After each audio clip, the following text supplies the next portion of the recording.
Et stop, tu roules sur le boulevard BD, cet album fait pour toi. La Brigade des souvenirs, tome 5, le tableau de Rachel. Tania et Alban emménagent dans la nouvelle maison de leur papa. Si Alban n'est pas très vaillant à la tâche, Théo est là pour leur donner un coup de main. C'est parce que Patrock se mit à aboyer comme un forcené devant la tapisserie du mur sous l'escalier que les ados découvrirent un passage secret, un couloir menant à une pièce cachée. À l'intérieur, ils découvrent un chaton et un tableau de maître. Ils décident d'aller porter la toile au propriétaire précédent de la bâtisse, qui la leur rend aussitôt en découvrant avec effroi une petite croix gammée à l'arrière. De retour chez eux, ils apprennent que de nombreuses œuvres d'art ont été spoliées par les Allemands pendant la Seconde Guerre mondiale.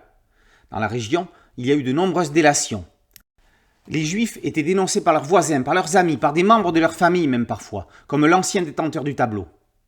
Grâce à la conservatrice du musée communal, ils découvrent que l'auteur de la peinture s'appelait Nicolas Maes, un néerlandais ayant vécu au XVIIe siècle. La toile s'intitule « Enfant et Triton ». Comment est-elle tombée entre les mains du Troisième Reich puis en est sortie? Comment retrouver ses héritiers?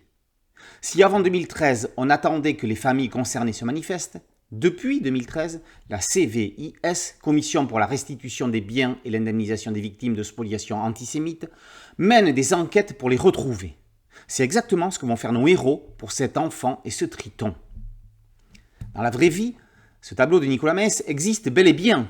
Il est sur la liste des MNR, Musées Nationaux Récupération, comportant 2200 œuvres réparties dans les musées de France en attendant d'être réclamées. L'État en est le propriétaire provisoire. Enfant et Triton porte le numéro 432. Il est exposé au musée de Carcassonne après avoir séjourné au Louvre. Le tableau est relativement petit, moins d'1 mètre de côté, et attend toujours son propriétaire. Carbone, Sissimia et Marco en ont fait le héros du 5e tome de cette série. Un dossier complémentaire expose toute la problématique de l'époque, causée par la passion pour l'art de Göring et Hitler. On y parle dans ce dossier de Rose Valland et des Monumentsmen, de la commission de récupération artistique et de la restitution toujours en cours des œuvres. Il en resterait plus de 100 000 à retrouver et à rendre à leurs propriétaires à travers le monde.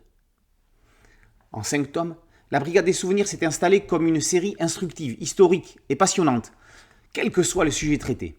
Un exemple pour des leçons d'histoire sous une forme totalement inédite. La Brigade des souvenirs, tome 5, le tableau de Rachel, par Sissimia, Carbone et Marco, est paru aux éditions Dupuis. Boulevard BD, c'est un podcast audio, un site dédié, une chaîne YouTube. Merci de liker, de partager et de vous abonner. A très bientôt sur Boulevard BD. Ciao.